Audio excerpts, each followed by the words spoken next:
going to call the meeting to order, and I'm going to call roll call. Chris Kingston is here. He's Municipal Services. I've got Councillor Peter Schreier, Councillor George Manzer, and Councillor Joan Ross. We have Taylor Robinson, Executive Assistant, and CAO Tyler Pulley, and myself. Actually, the warden sends her regrets this evening. I'm in her place. The Deputy Warden, Matthew Ross. Next, we will pause to seek guidance.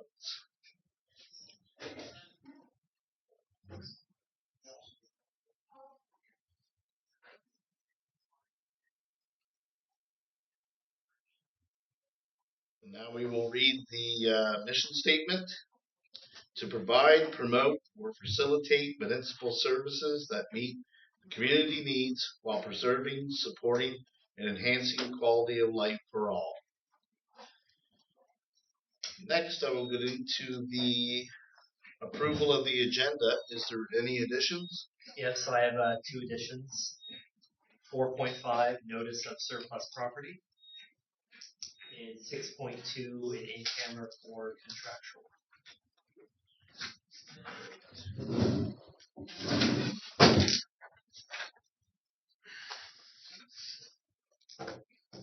Alrighty. Can I get an approval of the agenda? So moved. Seconder? Sorry. All in favor? Aye. Contrary minded? Motion carried.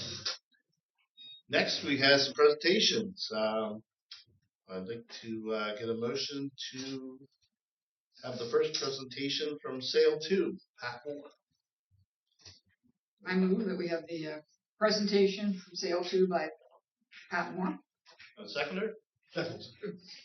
All in favor? Aye. Contrary minded? Motion carried. Take it away, Pat. Thank you. Thank you very much for agreeing to meet with us this afternoon. We appreciate it very much. And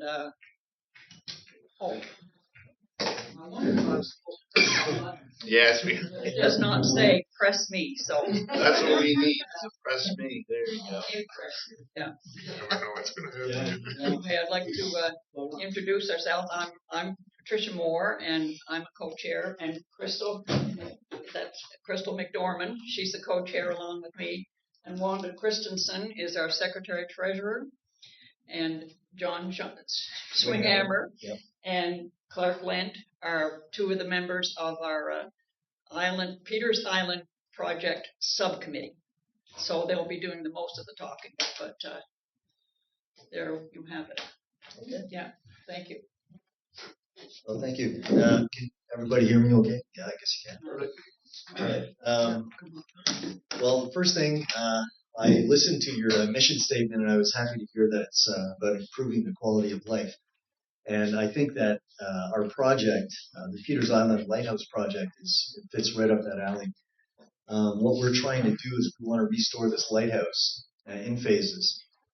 And the first phase involves using a lot of volunteers, a lot of professional help, and having access to some funds too.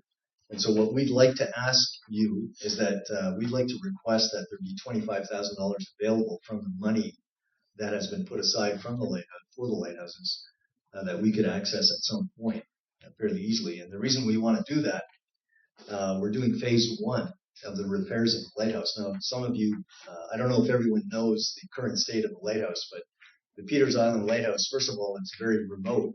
It's on Peters Island.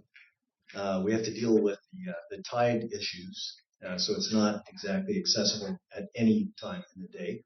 And we also have the Nova Scotia Nature Trust, which manages the bird population on the island. And so we have to work around their schedule too for accessibility. So it makes it a little bit challenging. Now, there's a lot that needs to be done. The lighthouse on the island is in bad shape and needs urgent repair. And so our plan is that phase 1 is to stabilize and weatherproof the structure. So we're going in. It's not for beautification on phase one. It's really just about getting inside, working on the structural. We've hired some important people, and we've got a lot of volunteers that are getting involved in this. We have people like Natalie Smith, who is a heritage architect, who's on board with us, and we feel that that's pretty important. It'll allow us to access some funds probably more easily because she's a well-known heritage architect that has worked on the Parliament buildings, for example, and things like that. And that's her specialty, is heritage buildings, which is like the lighthouse. We also have people like Rob East, who's one of the local people who lives on Long Island. And he's actually a Red Seal glazier, and he is volunteering to help us do some of the restoration, which is good. And we've got a lot of interesting people that have managed to cobble together. So the plan is that in August, once the bird population is no longer in mating phase or baby phase or whatever you want to call it, when we have access to the island, in August, we're going to prepare the site. So we're going to cut a trail, and we're going to bring over some materials to the island, like a lot of lumber and stuff like that, some tools. And then in September, over a 3-week period, we've got 2 crews of volunteers that have experience in restoring things, and that includes me. I'm going to be in charge of the people that are coming. And we've got people coming from all over the place. As an example, we've got we put out a call on Facebook, and we had over 200 people share our post, and we had inquiries from all over the place for people who want to volunteer to help us restore this thing. And we've got people from Saskatchewan, from Winnipeg, from Ontario, from Quebec coming. We even have a contractor from North Carolina that's coming with his father to help restore this thing. We've actually got people like Barry Morton, who's from St. John, New Brunswick, and who's actually related. His family, his mother was Frida Welch, who was the wife of Percy Welch, who was one of the lighthouse keepers. Okay. So we've got some pretty interesting people with a lot of experience. And so we're pretty excited about this project. It's a chance to bring this thing back, because right now it's really on the brink. It's in pretty rough shape. We've got to get to it, and we need access to the funds. Now, I don't know if you have the documents in front of you, but we have a budget of about $14,000 that we've stated, but we'd like to have access up to $25,000 of the funds, just in case there's unforeseen expenses. And so we're hoping that you'll get on board with us and make this process fairly easy for us to get this project going. So that's what we're trying to do today. I think I've covered pretty much everything, and now Clark is going to talk a little bit about what the Sale 2 committee has been up to. Okay, I'm not a public speaker, that's for sure, but here we go. So one thing that I'll just mention that John might have missed is we had Campbell Camo also come out and have a structural engineer report. He did quite an extensive report on that, on what was needed to be done to the lighthouse. And his exact words were that it's repair or lose, right? Yep. So we need to have, that lighthouse. As far as what is Sale 2 committee have done, well, these ladies behind us have been involved much longer than John and I, but, we jumped on to help them out. And it's, so we created a website done by a volunteer that is seasonal on the island. And on there we have a donate button along with lots of information about all 3 lighthouses. And that goes directly through Canada Helps. We've made signage with QR codes that we've put at every lighthouse that will take them to that website so that they can donate. There's donation boxes. We have a fundraising thermometer right outside the gift shop. And then, we've done the bake sales, the barbecues. The gift shop donates funds from lighthouse magnets and different fundraising baskets. And in the last 2 years, $18,000 we've raised, to help support getting the lighthouse fixed. So it's important. Anybody that comes to the island, if they go whale watching or hiking, or a lot of people come down to look at the lighthouses. Like people will do lighthouse tours, right?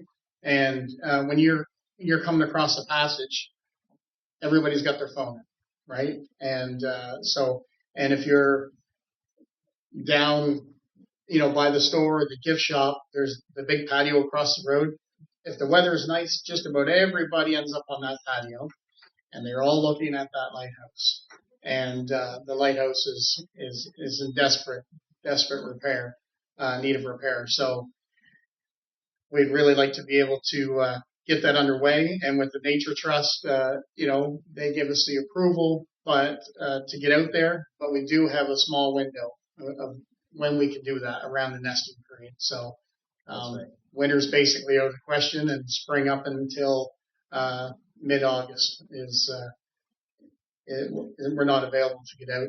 We're not allowed to get out there. So it's important if we don't get the structural work done in phase 1, then and then phase 2 will be what everybody will see. But the pretty. But phase 1 needs to happen before the lighthouse is no longer able to be repaired.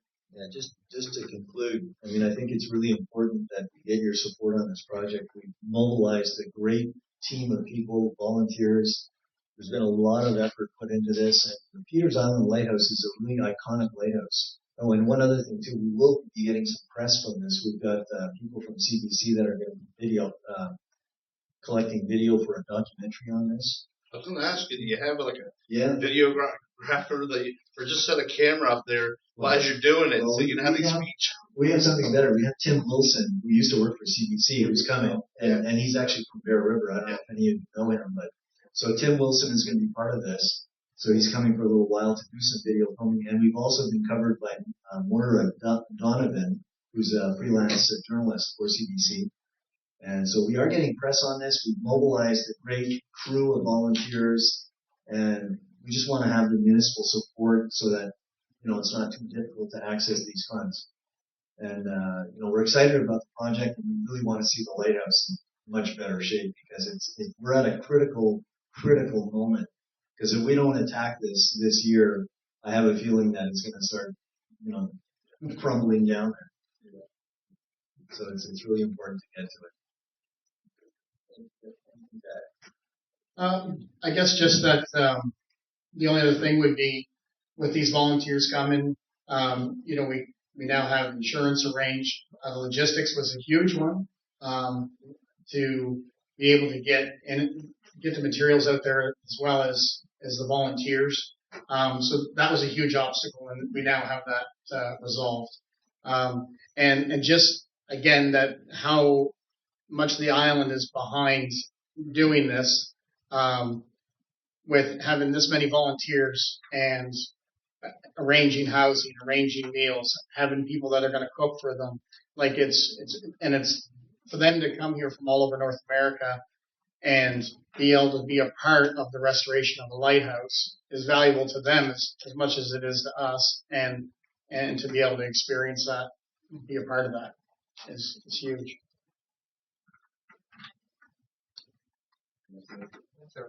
First of all, I wanted to commend you for your efforts. I know how many years community members such as Pat have put into this, and how many years it took to acquire the lighthouse in the first place. I just had a question of clarification. You mentioned that phase 1 has a budget of around 14,000, but you're looking for access up to 25. But I thought I had read that you're looking for around 8,800 towards phase 1.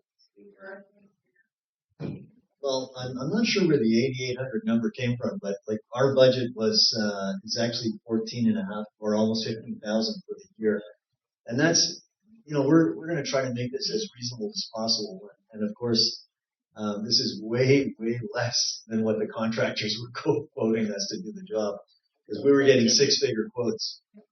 So your immediate ask from us, assuming it all goes perfectly, is what amount? Well, it's actually to cover our budget and possibly any unforeseen expenses. So, I mean, we're saying, let's make it accessible for the 25, but really our budget is for 15 to start. So we're just looking for your support more than anything. We put a great effort into this with everything that's been done, and we've got a lot of people getting involved in it. We've really got the support of the whole island, and we just want to make sure that everything goes smoothly.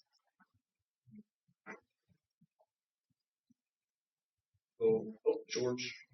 A couple of things. What kind of a dock or wharf do you have over at the island? We don't. So the accessibility is definitely a challenge, and what we've done is we've got someone who works with Cooks who's volunteered. We've gotten permission from Cooks to use one of their guys. We've got a great work boat. It's an aluminum boat that can go right up on the beach, and we can unload materials pretty easily. So we're not using the lobster boat, which would be challenging. Why do you get the materials there? Like, how do you get them to the?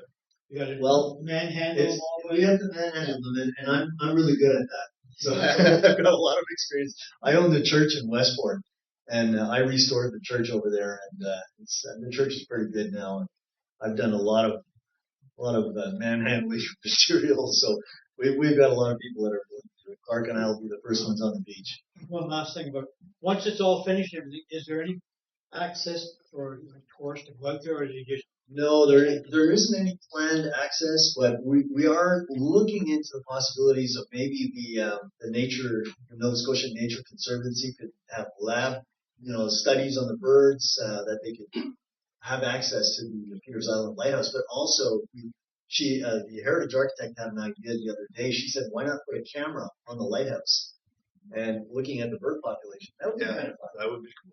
Yeah, it would be great for the tourism and. It's an idea to make it a little more functional. Be a reason to bring people back to your webpage too. Exactly. Because they'll be looking for that stuff. And that's what we're trying to do is we're coming up with ideas to make this make sense all around. It's a really good idea. And that's kind of the other thing too, like with Peters Island where nothing has happened for so long. It's a challenge to get, bigger donations because people are more likely to give a donation when they see work starting. Right? When they see things happening, it's like, am I going to donate $10,000 to something that hasn't changed in X? But then when we get that first phase is going to be huge. When we get that and people see that, oh wow, this is actually happening, then the donations, I believe, from local businesses and elsewhere will become greater because now they know that the ball is rolling, right? And that's. I also think we're sitting on a tourism jewel, having 3 lighthouses around Briar Island. And like the Peters Island Lighthouse is so iconic, it's got that rugged shoreline on an inaccessible island. It's crazy. I mean, when you see the waves smashing up against there, it's a beautiful lighthouse. It could be a beautiful lighthouse. Yeah, so I agree, just as a message to the other councillors, I think we really must act on this. I've read the engineering report.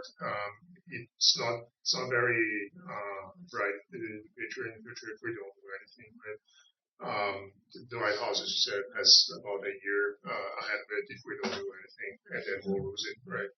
And as we're driving the point here, it's a really iconic lighthouse. Not only it sits on an island, which is pretty unique among lighthouses, but this island is perhaps has the most dignified name in all of the world. I have to drop it. Sure Island Lighthouse. But so jokes apart, I think it's wonderful to see the mobilization, right? You guys are committing of your own fund. There's all these people with a lot of experience donating their time, donating their work.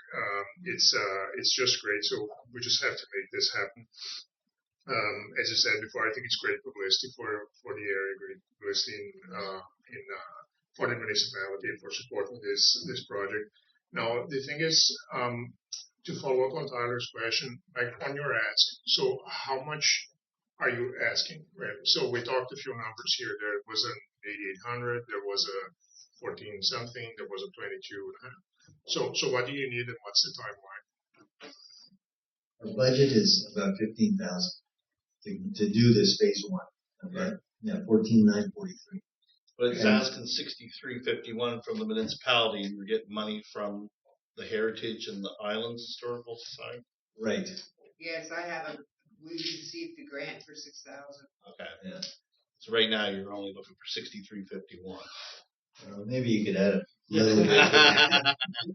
Round it up to 7. But I'm telling you, we're going to be as frugal as possible. And, we're interested in keeping the cost down, but getting the job done. That's what it's about. And I think note to that is, I mean, for one, it's a challenge to get contracting companies to go out there, right? And some of the prices that we got, like I say, were like $150,000, which we had to start thinking outside the box. What are we going to do? How are we going to do it? And I think the big thing is what John's kind of getting at is, will we use the 25?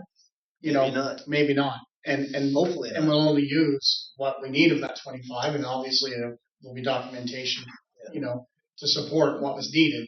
But to go and ask for 8 or 15 and it'd be 19, then then what, right? Do you stop partway through? Like at what point do you?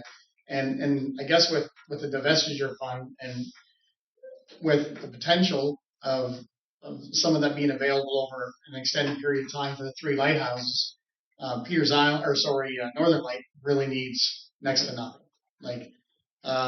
And Western Light, a coat of paint on the outside and some very minuscule of masonry work. So really, it's Peters Island is the big one, and for those 2 phases, and then after that, it's a coat of paint or maintenance, right?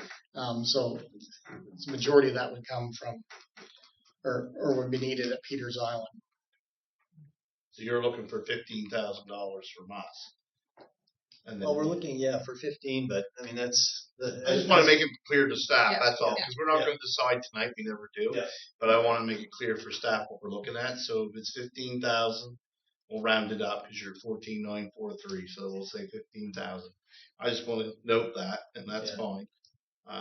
But just to be clear, so you're actually looking for 6351, but what you're saying is that would cost overrun. You want to make sure money's available. So if there's another 5,000, 10,000 needed, that's what. That's all we're asking. Yeah. So we gave you 15, and you still had 6351 and 2241 coming in. You're almost at your 25.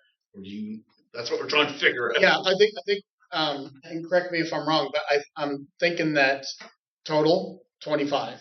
So out of that 25 would be the 6351, the 6351, the 2241 would all come out of that, and then that's right. So you're looking for 6351, but you might come back and say we need another 10, basically. Exactly. Right. Exactly. So I guess the ask for the municipality is probably the 6351 plus 10.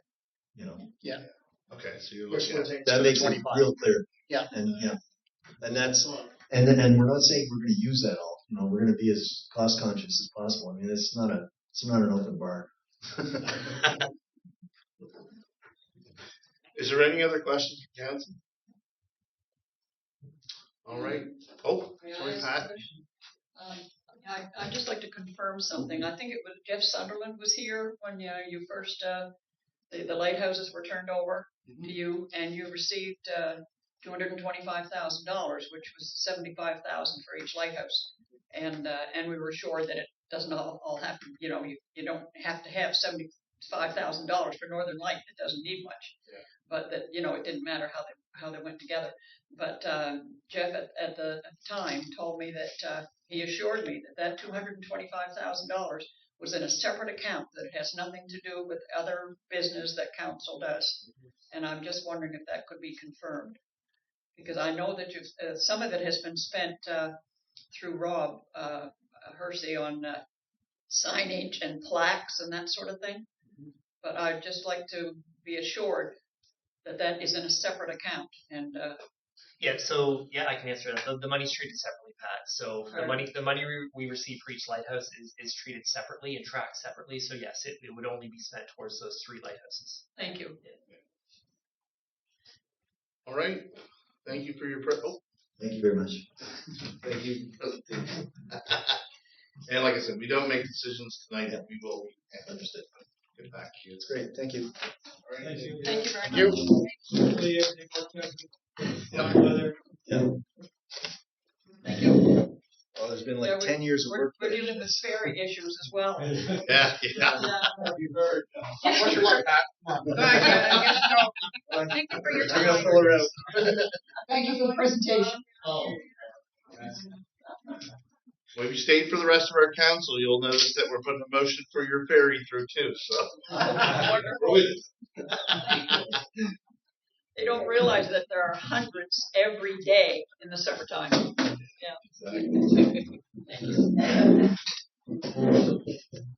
Hello. Hello. How are you this evening? Just good. It's a hot one. Wow. So we have a second presentation. Welcome. Can I get a motion for Dallas, Stephanie Journay, Executive Director? I'll make a motion for the DALA represented by Stephanie Journay to step forward. I'll second. All in favor? Aye. Contrary minded? Motion carried. Welcome. Thank you. Floor is yours, Stephanie. All right. So we did send out a presentation on last year's event. So as you know, my name is Stephanie. I'm the Executive Director at DALA. I've been with DALA for 10 years. And in the last 3 years, we began working with newcomers in the area. So in the last 3 years, we have serviced over 360 newcomers. And during that time, we learned that a lot of these individuals have a lot of skills and talents and business ventures. And Chelsea is with me today. She is our case manager, and she works with newcomers one-on-one and helps them with a variety of different things, whether it's finding them work, helping them get set up in English classes, helping them start their businesses, even helping lug furniture into their new apartments. So she does it all with them. But when we were approached by the Department of Labor, Skills and Immigration last year and said that there were some remaining funds from the Community Integration Fund. So that's where the Multicultural Festival came about. We started seeing it in other communities, and there was kind of something similar over the years. I know Jill Balser used to do something similar. Nancy Wally did one with the community. What is she? She's the community health navigator. So we wanted to do something a little bit different and have more of a festival type. So we wanted an outdoor event, and we wanted to include our clients in the planning of this event and in the actual event itself.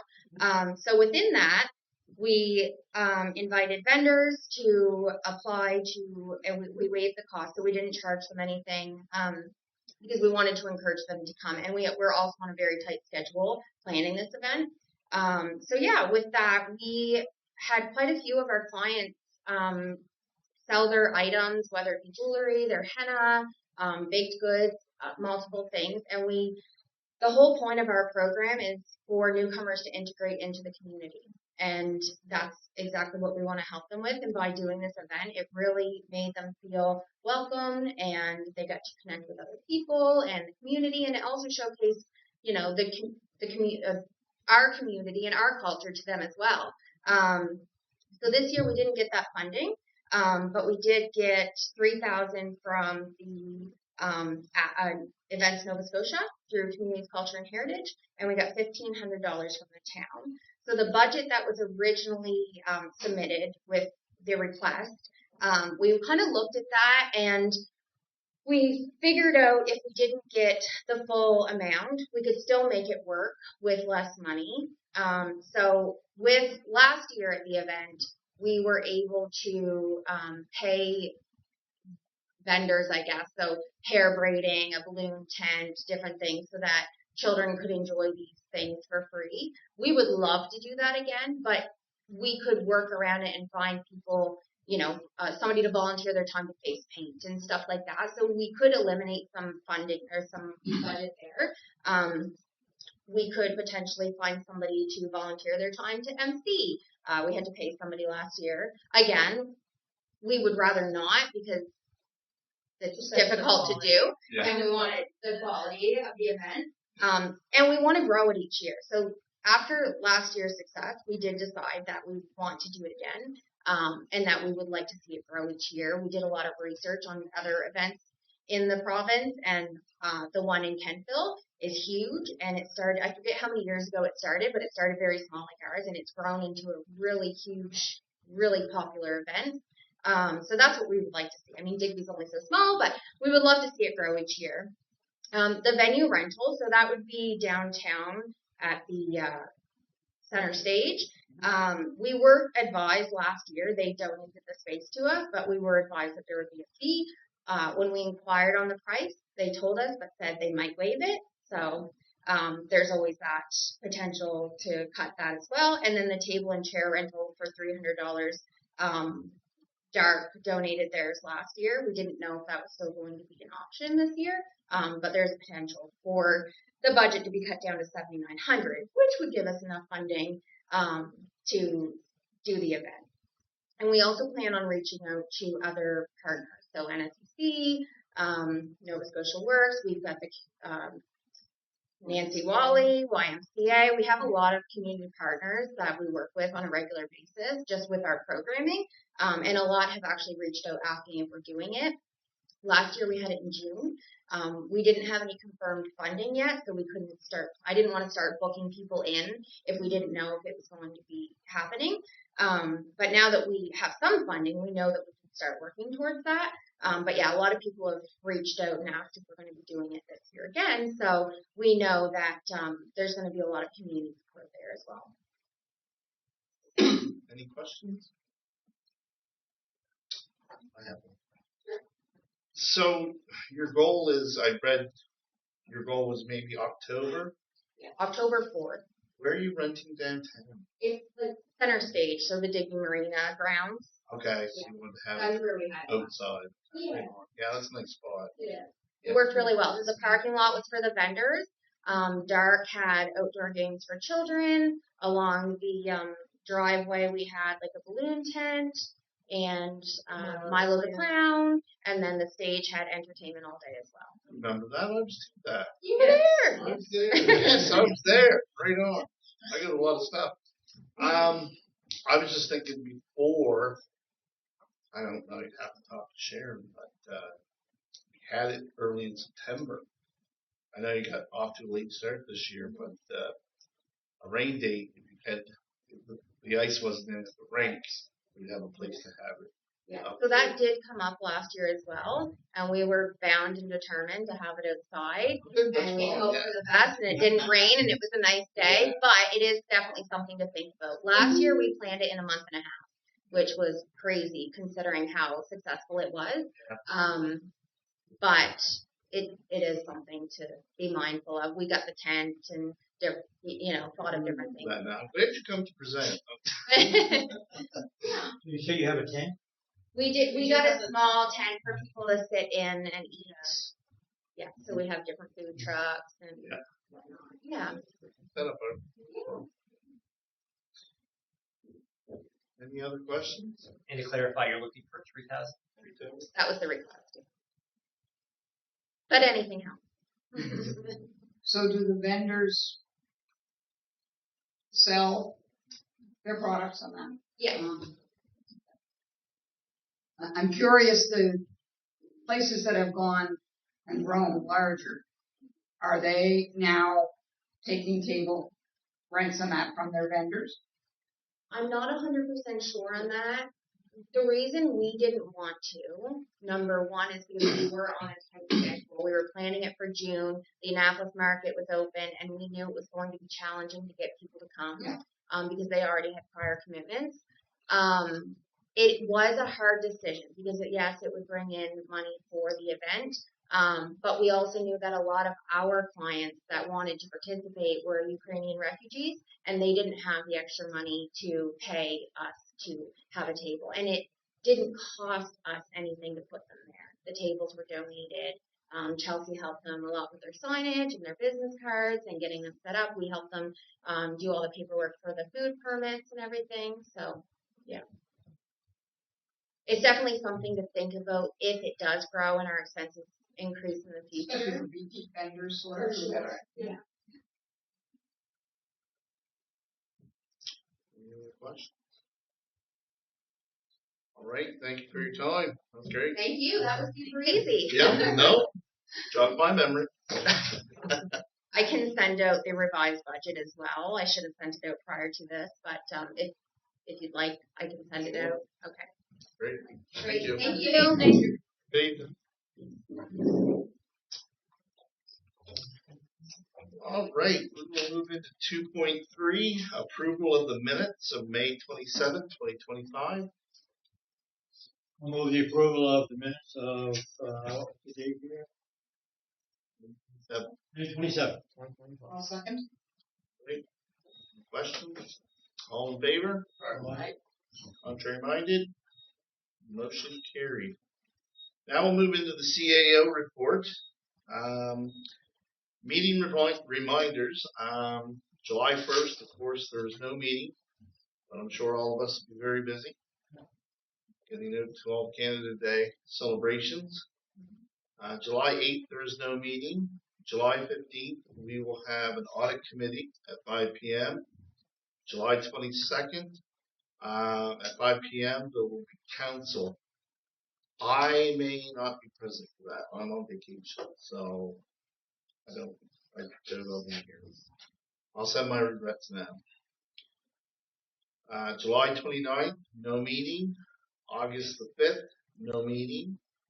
August 12th is committee of the whole at 5 p.m.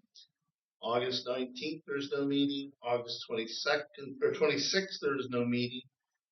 September 2nd, after the Labor Day weekend, we will have Nova Scotia Public Works meeting at 5, and at 6 we will have bylaw policy.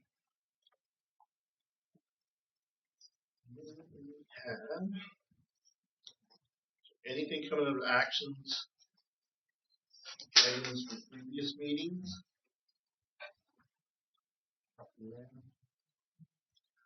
And we'll go over the update to capital projects. Anything you want to highlight there, Tyler? No, other than as you will see now, it's the 2025-2026 projects. Yeah. But a lot of zeros. Obviously, we're at the start of the year. Yep. A lot going on though. It's a bigger list. Good. Good. Any questions of any of that? Any questions on the financial report of April and May 2025?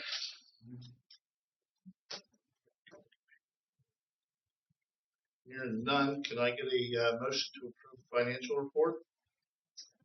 I will move to approve the financial report of April 1st, 2025 to April 30th, 2025. And May.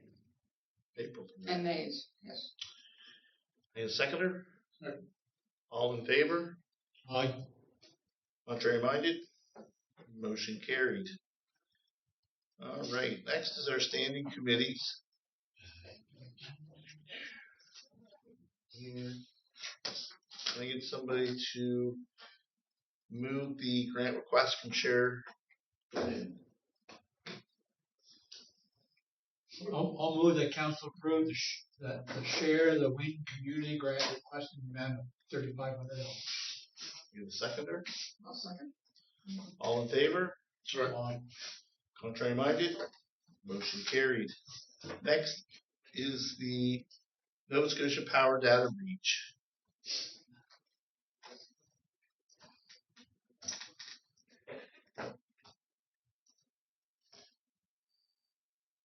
Need somebody to move the. To move this. You go. Okay, yeah. I'll move that council write a letter to Nova Scotia Power expressing concern that 24 months of credit monitoring being offered to the customers affected by the recent data breach is insufficient, and to advocate that a minimum of 10 years of credit monitoring be provided to those impacted. Further, that the letter be copied to the Honorable Jill Balser, MLA for Digby and Adams, the Honorable Tim Houston, Premier of Nova Scotia, the Honorable Trevor Woodrow, Minister of Energy, and the Nova Scotia Federation of Municipalities. And seconder? Second. All in favor? Aye. Contrary minded? Motion carried. Now we will go into committee of the whole recommendations. And we are looking at the capital project addition, industrial drive. I'll move that council amend the 5-year capital plan for 2025 to 2030 to include the paving project for industrial drive for year one in the amount of $50,000. Seconder, Second. all in favor? Aye. Contrary minded? Motion carried. Next is the letter to NSFN over safety concerns for roads.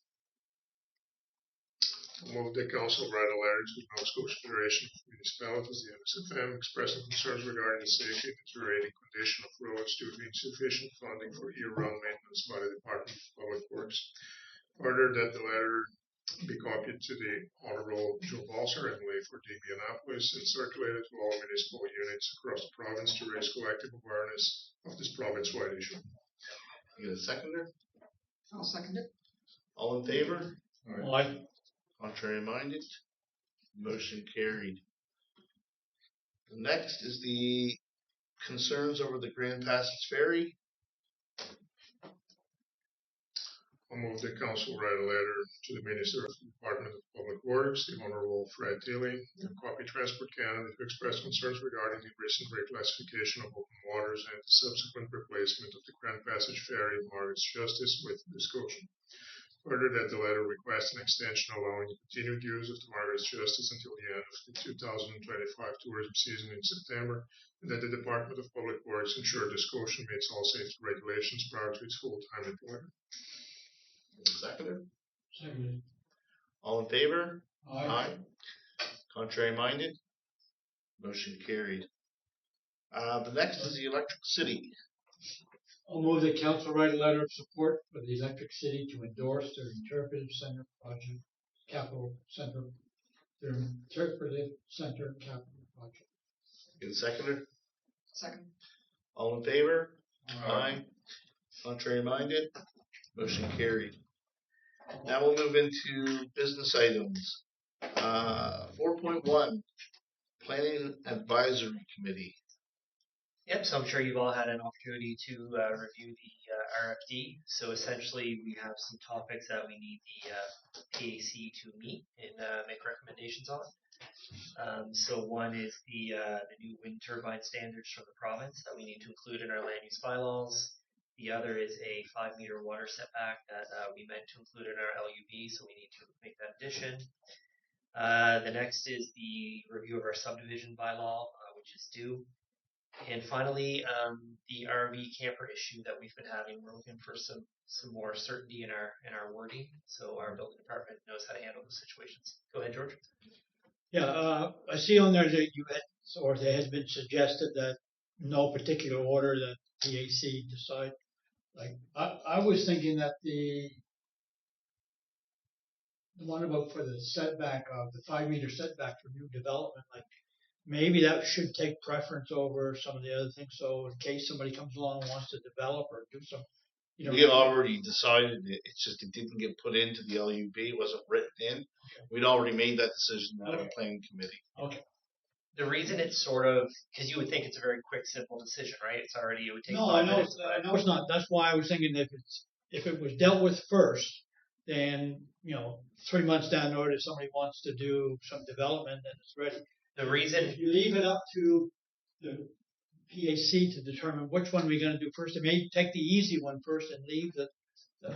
So what I meant by that is just their order of discussion. So the reason this ties in with all the other ones isn't because of how long it will take to discuss it or anything. It's that to make any amendment to the LUB requires the public hearings and go into council twice, and it's like a several month long process. So it'll tie in with the wind turbine changes and all the other changes. It'll just be done at the same time. Okay. So when the PAC recommends us a revised LUB, it'll include all the changes, right? So if you do one at a time, it's several month process each change. So that's the reason why it's sort of up to them how they want to discuss it. So do you have time on when we're meeting next, or? So once we get this motion to send these topics to the PAC, it'll be up to our Director of Municipal Services to schedule that meeting. Okay. So now we need a motion to get PAC to tackle this. Was there a motion right there? So the one that is recommended here, I'll make a motion to send the following items to the Planning Advisory Committee for review and recommendations: wind turbine provincial requirements, water setback, RVs campers being used as permanent dwellings, and the subdivision bylaw. I'm seconder. I'll second. All in favor? Aye. Contrary minded? Motion carried. Next is Emancipation Day sponsorship request. Request here, Emancipation Day from the town to sponsor the event of $500.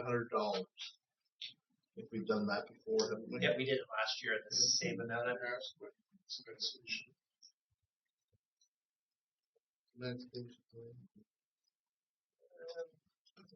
The best way to we could probably get you a quick definition for some time. I'd rather have us say the proper definition of the Google Dictionary, the fact or process of being set free from legal, social, and political restrictions, liberation. But is there a day for that? Like, who was emancipated yet? Municipality? Or We should all go to it. Yeah, I think it ties into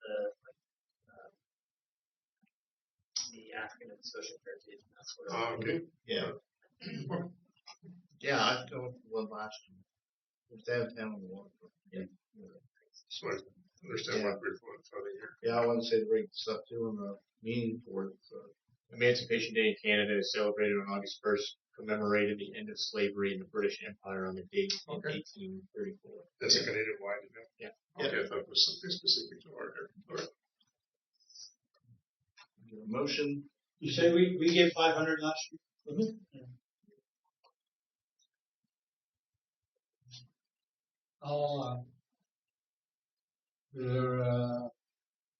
motion. I'll move that we donate or we give $500 to the Emancipation Day event. A seconder? I'll second. All in favor? Aye. Contrary minded? Motion carried. Next is support for daycare fundraiser, gift card raffle donation request. I don't know if we have any gift cards, but No, I mean, essentially, we'd probably be looking for maybe a motion to purchase a gift card in a certain amount to donate if you want. never really put any price on it, but we could maybe do it's for Learn and Grow. We could probably do. Do we Can do we anything do else? gift cards? Do we do anything else for Learning Grove? Grant time or anything? Like they're involved with Dalla, right? So Yeah. Card one. Want to help support them. oh yeah. Good. Out of our grants, maybe do $100. I mean, they can use the money for supplies, anything. Lunch program. I thought they were looking for prizes, aren't they? Or, Oh, they're looking for prize. Oh, I see.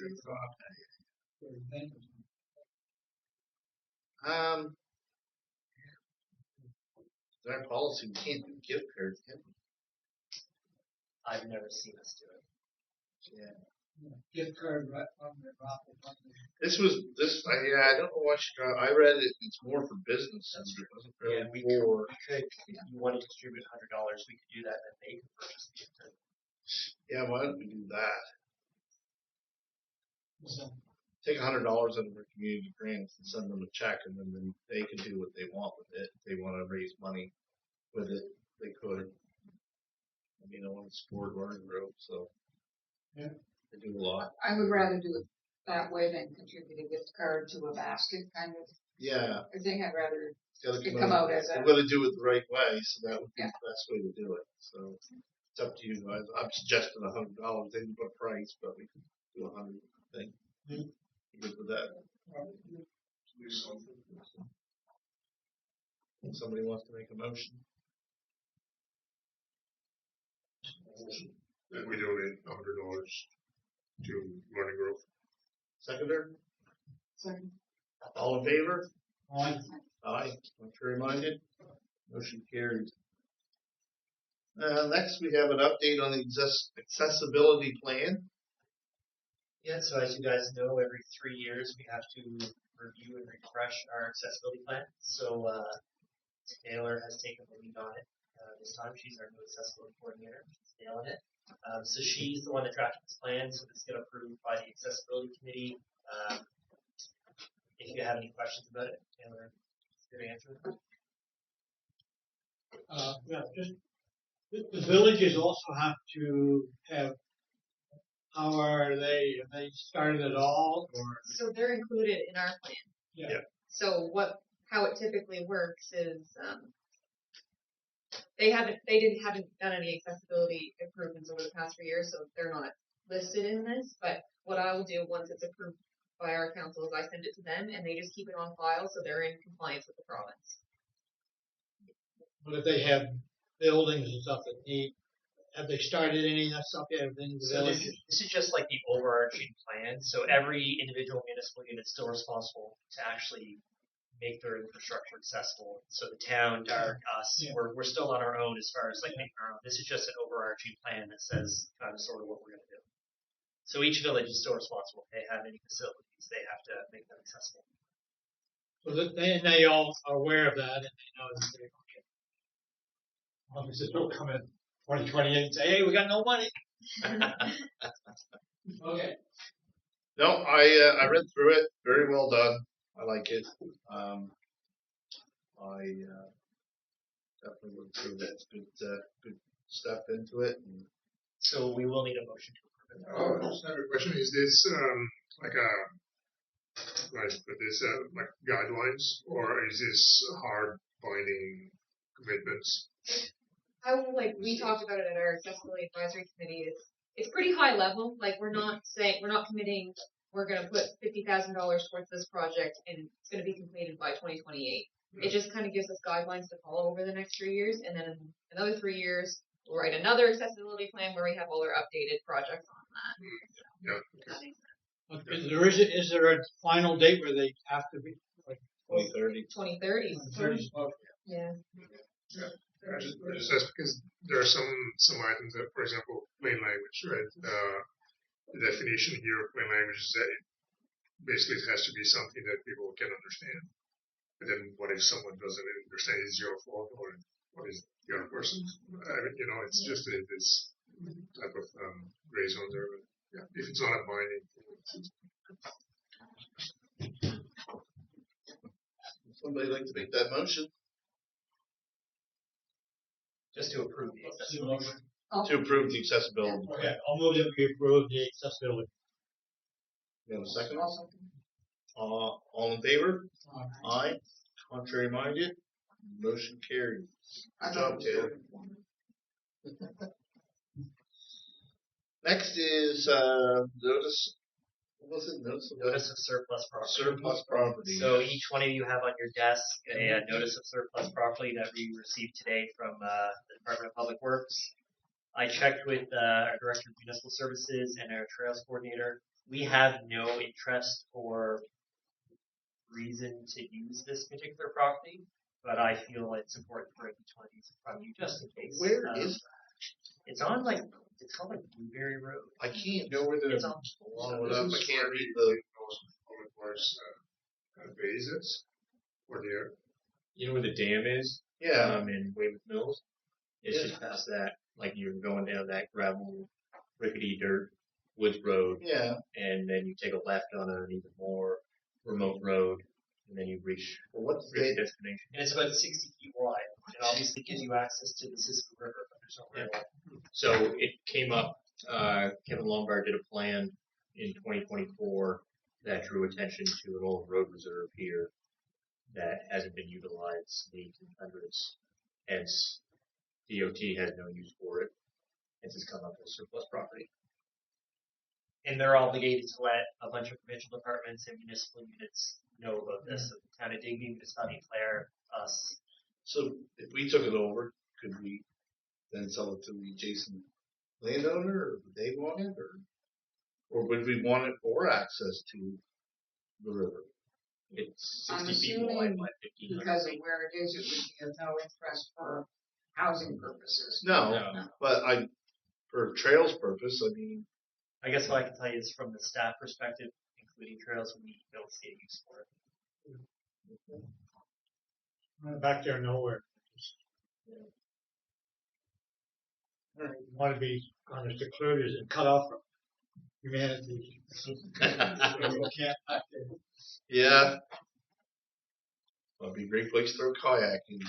Let somebody else. You gotta travel 1,500 feet of road or whatever, but it's driving. Okay. Yeah, I couldn't see the map that well. Not interested. We're not interested. Yeah. We need a motion or anything like that. No, not a staff. No. Okay. Next is correspondence. We have a thank you letter from the Digby Cancer Help Fund. Very nice. Next is the Brer Island Foundation plans for the Canadian Coast Guard Station.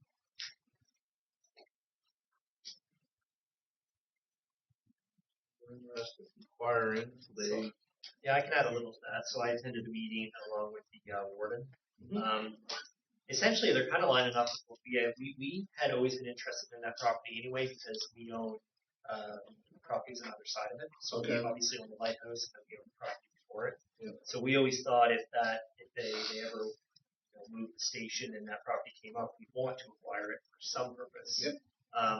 And there's a group down there in Westport that's looking to form a nonprofit and have an interpretive center and that sort of stuff out of the building. Yep. So we essentially told them that we may have interest if we are able to acquire it one day to maybe allow them to do that. Yep. So it could be a good marriage there, but so we'll see. All right, good. Right on. So next is the Councilor District Activity Reports. I will start with Peter. Yeah, it was a busy month. So I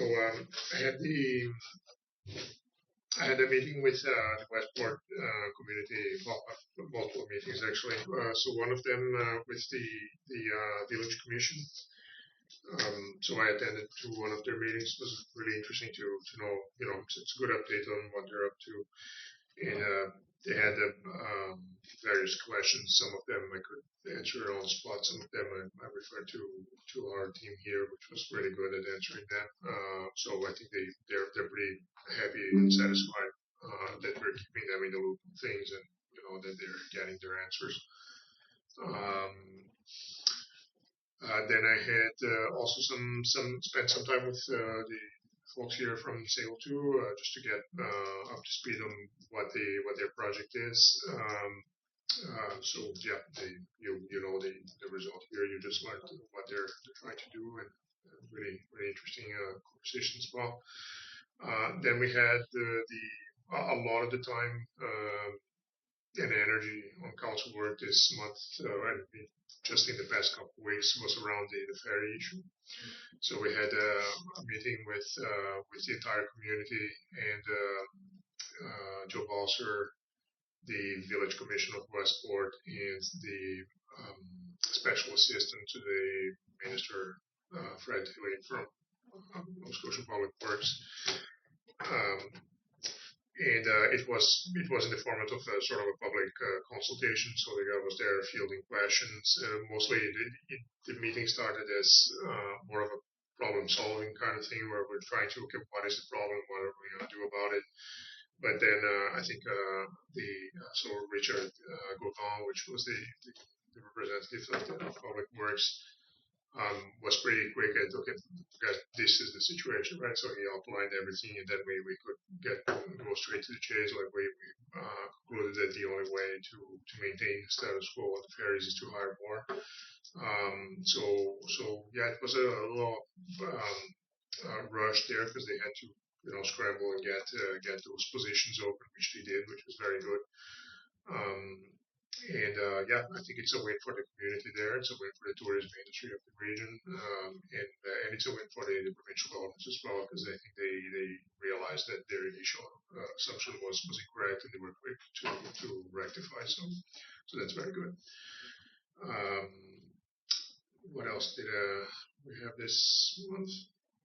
And yeah, I spent quite some time also with the folks from Public Works, Tony and forget his name. Matt? Todd. Todd. Yeah. Todd. Yeah. Thank you.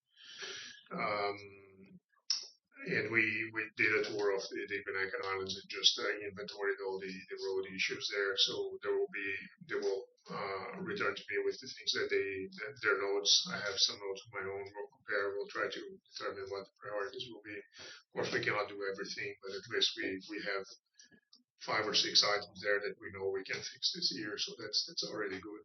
It's already something that we can say, all right, we get this year. Next stuff will come next. We do this, right? And it was really productive time. And yeah, that's all. There's probably more, but these are the highlights for me. Yeah, you've been busy. Yeah, it was a busy month. Especially with the thing. Yeah. Yeah. People get lined up. Yeah. Karen George. We started off with the home show on Saturday and Sunday, back in the 1st of June. Exciting times. Time, yeah. Yeah. Good company and so on. Yeah. On Friday, Jill had contacted me earlier in the week about a meeting and about Sissibu Street. So she wanted to do house to house. So we started on down by the ball field and worked our way up. She gave people 2 options. One where the road would be kind of dug up and brought up to a higher standard with gravel and rock and stuff, and left like that for a year or so, and then paved the next year. Not too many people like the idea of having a dirt road, not being guaranteed that it would be paved the next year. Oh well, we don't have money this year. Next year, they didn't want to lose their paved road. So, and Jill understood that. So after 7 or 8 homes, we probably got the same reaction at 5 out of the 7 or 6 out of the 7 homes. We didn't do the whole road; we just cut it back and said that's enough, So, and the other option was to fix it up and pave it, but she said that may take longer. It may take a year or a couple of years to get that done. People weren't really drawn in by that. Quick fix thing is get it gravel this year, rock this year, have a dirt road for a year. So weren't too pleased with that. Also had 2 meetings in Yarmouth with the library, one audit, one their annual general meeting. Heritage had a meeting a couple of weeks ago, and then the all council meeting last night with Valley Council. That's about it. Right on. Good. I continue to attend all the meetings I'm slated for. Try to be as active as I can in the district. I attend the coffee time every Thursday morning, and presently it's being held at the museum, and it's always a very interesting time because now that it's at the museum, we have a very different crowd that shows up for coffee time compared to the crowd that used to show up at the fire hall. So it's a great way to get the 2 different groups' perspectives. I tend to participate in both the Smith Cove Fire Department breakfast and the Bear River Fire Department breakfast. Work every Tuesday at the community kitchen, and that's another opportunity to talk to people and hear their concerns, answer their questions in an informal setting. May 28th to June 2nd, I attended the FCM conference in Ottawa. I followed the rural stream there, so I had an opportunity to network and share information with councillors from other smaller communities across Canada, which was interesting. Every second Wednesday night, I guess it is now, The night market is on at Bear River, so I make a point of going there, talk to the vendors and the people that are there. Participated in the Waste Check AGM in their regular meeting this month. Continue to attend the monthly event at the Bear River Health Center. And June 17th, I went over to Bridgewater to participate in the Tri-County South Shore and Valley Housing Network. Okay. We discussed things like affordable versus nonprofit. Do we need to be building, or would we be better off renovating some of the existing homes to keep people in their homes? The issue about inconsistency across Canada in building codes and how that impedes affordable pre-builds, because they have to change their pre-build codes for every community practically that they go into. And the big question was, can municipalities help with providing land, infrastructure, incentives? Do we even have a good handle on what is needed in each area in terms of housing? What currently exists and could it be better utilized? Yep. Are some landlords part of the problem? And if they are, what are we doing about it? And then June 21st, between the breakfast and whatever else was going on, I met briefly with Joe Balser, and then I took part in the Heritage Property Plaque unveiling in Centerville. I didn't make it to So that. I did attend the trade show at the arena and took part in that. Was there a lot of people? There was a at good, Centerville? actually, I was pleasantly surprised at the Yeah, turnout. I couldn't make it. I There, wanted yeah. to go, but that's No, good. there were more present than I had anticipated. Yeah. Would be. That's good. And the weather held out, so it was good. Right on. Yeah, it's been a busy month. I met with the Wharf Rat organizer, Chris Larson, to talk about new opportunities to get more volunteers involved with the Wharf Rat. I mentioned some ideas, and they'll go forward once the Wharf Rat has their volunteer information ready. It should be coming out in the next week or so. In online form. Attended the Nova Scotia environmental webinar on mineral exploration. They talked about waste management, uranium radioactivity, tailings. They mentioned that on a global scale, that Nova Scotia would only compete at the low cost end of the market, and not sure why the province would risk the health of the public over such a small gain. The group was more specific to uranium mining rather than lithium. So, I think we're all understanding uranium probably is the way to go, but lithium is. It's very rare if you could attend to it. So it was good to get on that perspective to find all that out, because they represent 50 environmental groups across Nova Scotia. So it was a good meeting. Like you guys, I attended the Home Lifestyle Expo at the Digby Rink. I had a telescope, but I sat next to you guys, so I answered constituent questions and people come up. It was a good time. It was good to have you there. Yeah, thank you. It was fun. Met with the warden, CAO, Bruce Snell, Chris Kingston, and members of the Brighton Fire Department on some challenges they are having at the fire department. Having Bruce as our fire coordinator is beneficial to us, and it's great that we can have meetings with our departments and we can listen to those challenges and start to work on ways to help those departments. So I want to put that out there. Attended the Richard Ellis annual golf tournament to help raise money for the Digby Hospital Charity Foundation. I attended a Zoom meeting with Corey Welsh, MLA Jill Balzer, Councillor Will McCormick, and the province.